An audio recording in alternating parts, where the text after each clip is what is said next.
Welcome to the Three Martini Lunch. Grab a stool next to Greg Columbus of Radio America and Jim Garrity of National Review. Three Martinis coming up. Very glad you're with us for the Tuesday edition of the Three Martini Lunch. Semi-good, bad, and crazy martinis for all of you today. And Jim, let's start with the semi-good. It's good that the truth is once again getting out because the media reflexively believes all of the Hamas lies about what's happening in Gaza, what happened in Israel a little over a month ago, and on and on and on. But CNN's Nick Robertson and possibly other journalists, I'm not sure if he was the only one, but he was certainly reporting in detail about what the IDF found under one of the hospitals in Gaza, which confirmed what we'd been suspecting all along, that Hamas embeds people, embeds weapons, embeds military targets, legitimate military targets, in areas where there could be significant civilian casualties. So here is what Nick Robertson discovered on his trip to this hospital with the IDF. Gary leads us through a warren of basement corridors to this room. This was the armory, okay? This was the Hamas armory. Yeah. He shows us a few rusting guns and some explosives. These guns alone have potentially huge implications for Gaza's hospitals and Israel's apparent push to take control of them. The International Committee for the Red Cross say that hospitals are given special protection under international humanitarian law in a time of war. But if militants store weapons there or use them as a base of fire, then that protection falls away. In other rooms, he shows us a motorbike with a bullet hole in it that he suspects was used by Hamas attackers October 7th. And nearby, possible evidence hostages could have been held here. We are now in the basement in the same area, yards from the motorcycle. We see here a chair. We see here a rope.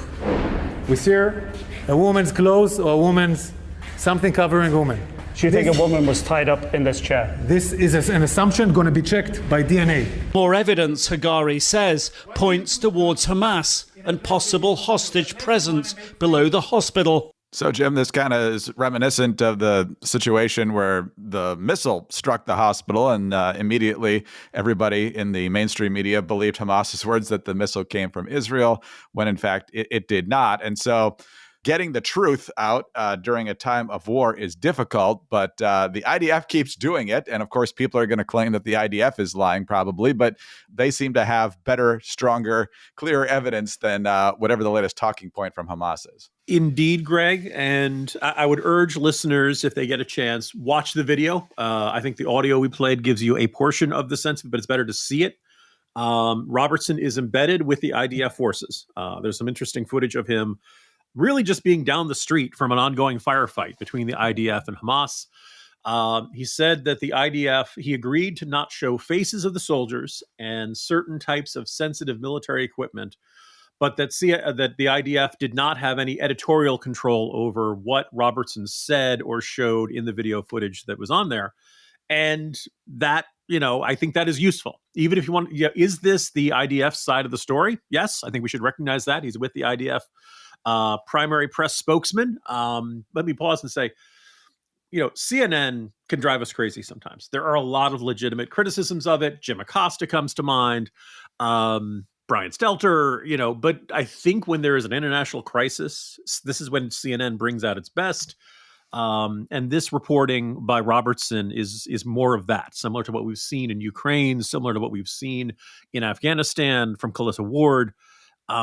This is, you're getting to see it.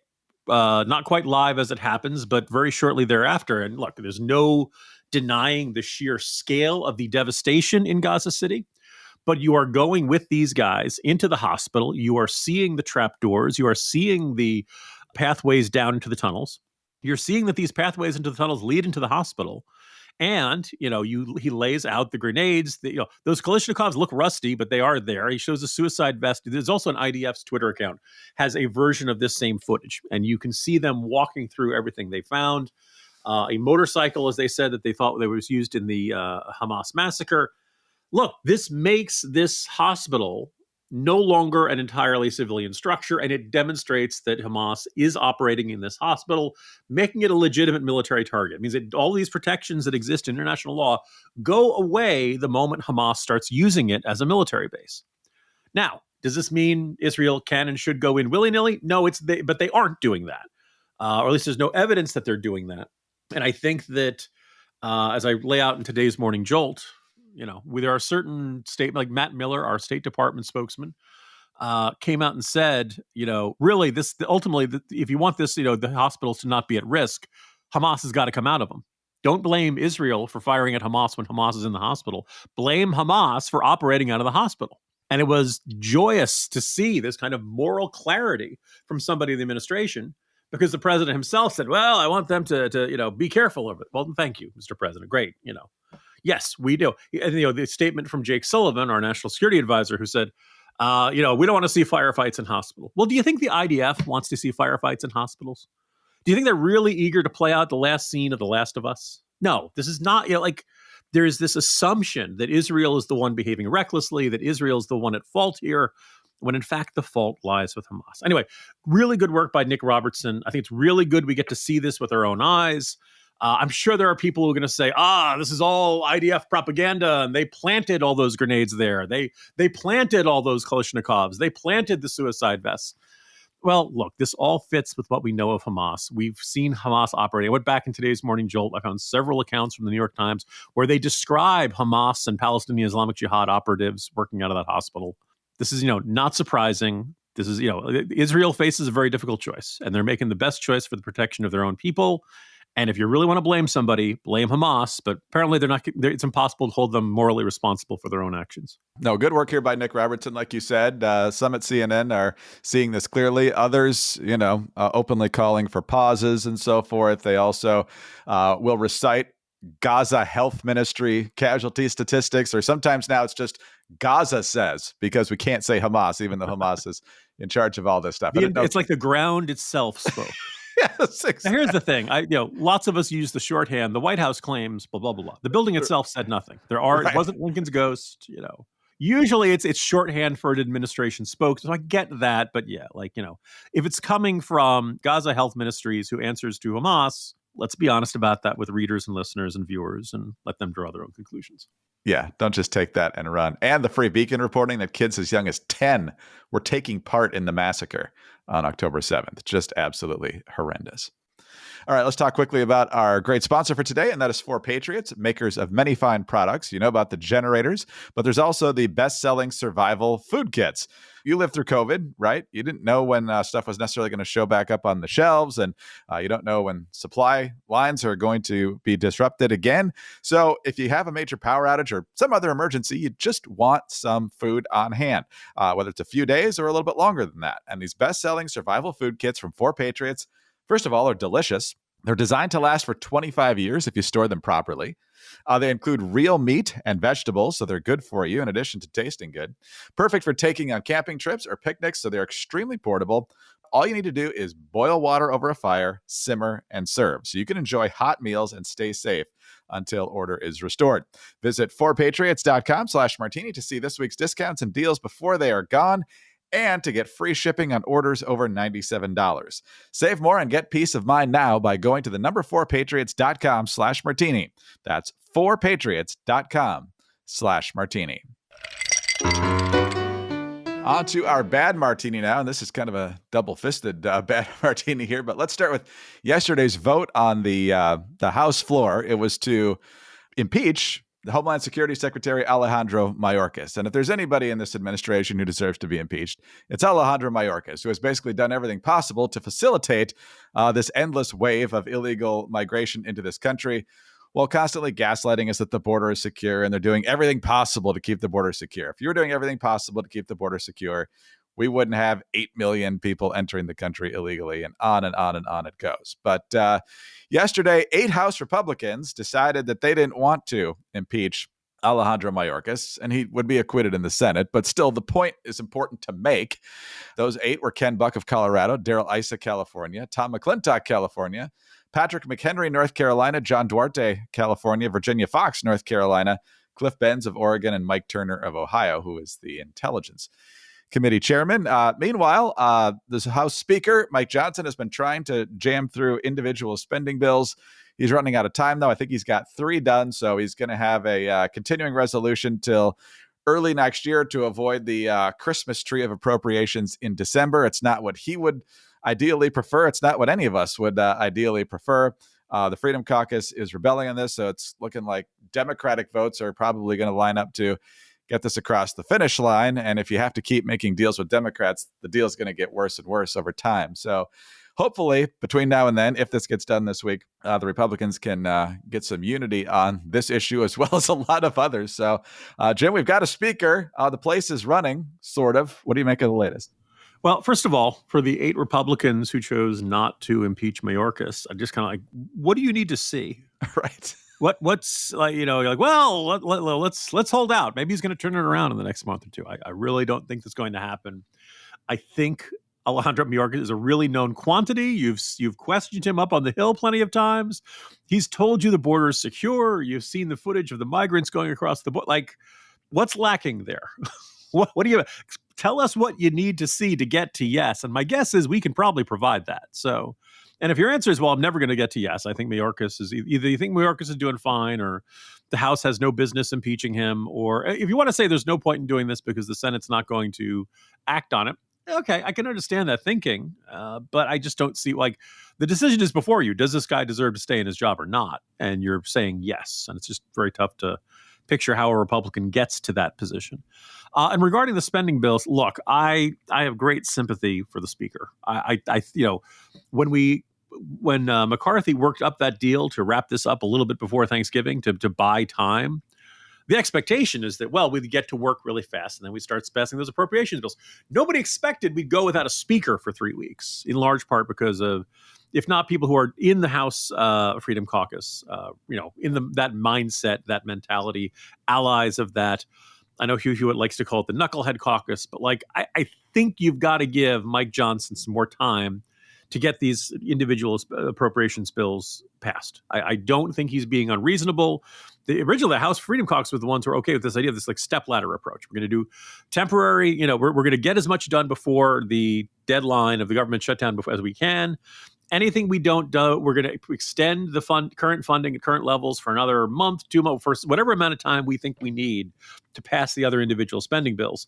And that way we'll have done the entire bus. This is not a giant omnibus bill. This is not doing it for the entire year. I think the speaker is being extremely reasonable. And if somebody wants to start this whole process all over again, if Gates or somebody else let's get rid of the speaker again. At some point, you need somebody to be the speaker, and you need to trust that speaker to get you the best deal that you can. And you only have a narrow House majority. You don't have the Senate. You don't have the White House. You have very limited leverage. You're going to have to settle for half a loaf. That is reality. And it's remarkable how many House Republicans, we can get what we want if we just fight harder, without ever really specifying how you fight harder, other than shutting down the government, which, oh, by the way, always works out badly for Republicans because they always get blamed. And in this case, they would legitimately get blamed because large chunks of the Republican Party and nobody in the Democratic Party wants a government shutdown. I mean, Democrats might want it just so they can use it as a stick to hit Republicans with. The reason that we're here again is the fact that we didn't have regular order for months and months before that, which Gates would argue is legitimizing his move to get rid of Kevin McCarthy. But you got to have some reasonable expectations, too. So Mike Johnson's just as frustrated as you are, people. And let's be honest, he's the only one even trying to push for less spending. The House Democrats, the Senate Democrats, the Senate Republicans won't do it, and obviously the White House won't do it. So it's a tough fight, and hopefully the Republicans can all get on the same page here and push as hard as they can, as soon as they can, for meaningful spending cuts, because we desperately need them, and nobody else is willing to fight for them. All right, Jim, on to our crazy martini now. And Kathy Hochul, the governor of New York, one of the least talented politicians that we know, and you'll see it again in this extended clip, has decided that New York City is unsafe. Glad she's figured that out by now, that rampant crime is up. And she's worried about social media's involvement in this. And so here's what she says the government is doing to make sure that people can go about living their lives freely and securely. Also, we're very focused on the data we're collecting from surveillance efforts, what's being said on social media platforms. And we have launched an effort to be able to counter some of the negativity and reach out to people when we see hate speech being spoken about on online platforms.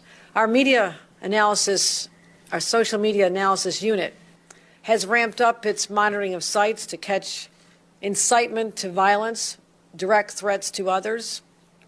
And all this is in response to our desire, our strong commitment to ensure that not only do New Yorkers be safe, but they also feel safe. So, Jim, this has a Law and Order spinoff written all over it, because you can say incendiary social media memes are a massive problem in New York City, but the social media analysis unit is on it.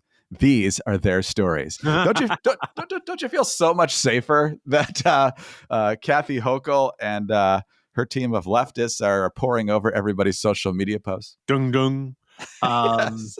Greg, I primarily watched Law and Order in the Fred Thompson days, primarily because it was just so much fun to watch him as the chief district attorney, basically in every episode saying, "Jack, I hope you know what you're doing." Spoiler alert, Jack almost always knew what he was doing. But like the sheer number of times, not just Law and Order, Crime and Punishment, or whatever, Law and Order, SVU, whatever, every version. Do you know how often, like, they often wanted to do militia stories? And like, okay, all right, militias are kind of classic villains and they're kind of scary. And the idea of, did you have any time how many times they ran into militias that were based in Staten Island? The only thing that comes out of Staten Island are firefighters, cops, and Pete Davidson. Okay, that's the idea. These scary, and they always looked and sounded like Timothy McVeigh, and they'd come straight out of the Midwest. With a lot of relocating to Staten. My understanding is Staten Island's not all that cheap to live either. Anyway, also I just want to observe, we've seen all kinds of whirling dervishes of raw political charisma. But wasn't it great for the governor to spend, milliseconds and milliseconds preparing for this statement? We are deeply concerned about the rise of hate. Now, we're very upset about the rise of anti-Semitism. And by the way, we heard about that poor kid who got murdered out in Michigan. So Islamophobia is very bad too. We don't want to see that. We don't want to see crimes based on people targeting Arabs or Muslims or Palestinian Americans either. But what we're seeing is mobs on college campuses, pounding on the doors of libraries. And the college is helpfully saying, hide in the attic. There's a proud tradition of that. We know where the problem is. Now, if there is online incitement, okay. Like the question, you always got to be careful about how this runs afoul of the First Amendment. And I guess one of the things I'm thinking about as I hear Kathy Hochul say this, first of all, to adopt one of our slogans about Nevada, way to go, New York, way to go, because you could have had Lee Zeldin. And the other thing is I just don't trust Governor Hochul to run this program in a fair way or in the way it needs to be run. I just, we hear that and you're like, the state government is going to take some guy who protested masks or something and try to throw them in jail over incitement or something like that. They're not going to do this after the, pro-Palestinian, anti-Israeli protests where the guys are joking about killing hipsters in the desert. I'd love to feel differently. I'd love to have faith in this, but I don't. And the idea that we're going to have a new state government program monitoring social media, it just feels like a system that is ripe for abuse. I hope I'm wrong about this. I'd love to be wrong about this. But there just isn't that kind of trust that Kathy Hochul is going to be, or the state government of New York is going to administer this thing correctly or fairly. And that sooner or later, this is going to be used on very convenient targets that are not going to have a lot of defense and not against the politically correct targets who are going to be, Arab Americans, Palestinian Americans, Muslim Americans who are attempting to incite this stuff. And also, there's always that, the Supreme Court has very clear laws about a very clear sense of what requires incitement. It's got to be very specific. Can't just be, I hate these people. And so we'll see how this shakes out. But it's very hard to have any faith in this. And there just isn't any reason to trust the state government of New York anymore, based on past history and the way they've applied the law in the past and just the general Kathy Hochul hyper-politicized attitude towards everything.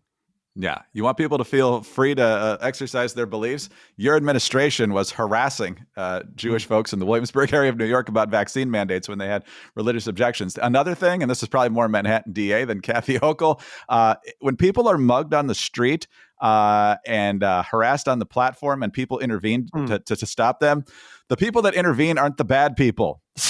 Yes. just a pro You'll tip get for you. prosecuted. God forbid you draw a gun on that. But also, like, when somebody gets harassed on the subway or you're seeing, swastika graffiti, do you think they did that because of the online chatter? I'm kind of skeptical. I think it's because they're bad people, and I really wanted to use a word we don't use in this podcast. Like, I think they just are the way they are.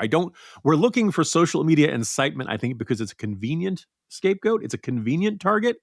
A bit like the drunk who's looking for his keys under the lamppost, even though he didn't lose them there, but just because the light is there. So again, prove me wrong, Governor Hochul. Just show me something different, surprise me, and I'll say, yeah, I was wrong about this. You guys did know how to run this program. Yeah, it's also a convenient foot, hip, and shoulder in the door, just in general, to our privacy rights, which I'm sure she's real broken up about too. Jim, that'll do it for today. Great to be with you as always. See you tomorrow. See you tomorrow, Greg. Jim Garrity, National Review. I'm Greg Corombos of Radio America. Thanks so much for being with us today. Do subscribe to the podcast if you don't already. Please tell your friends about us as well. Thanks also for your 5-star ratings and your kind reviews. Please keep those coming. Get us on your home devices. All you have to say is play 3 Martini Lunch Podcast. Follow us on X. He's at Jim Garrity. I'm at Dateline_DC. Have a terrific Tuesday. Join us again on Wednesday for the next 3 Martini Lunch.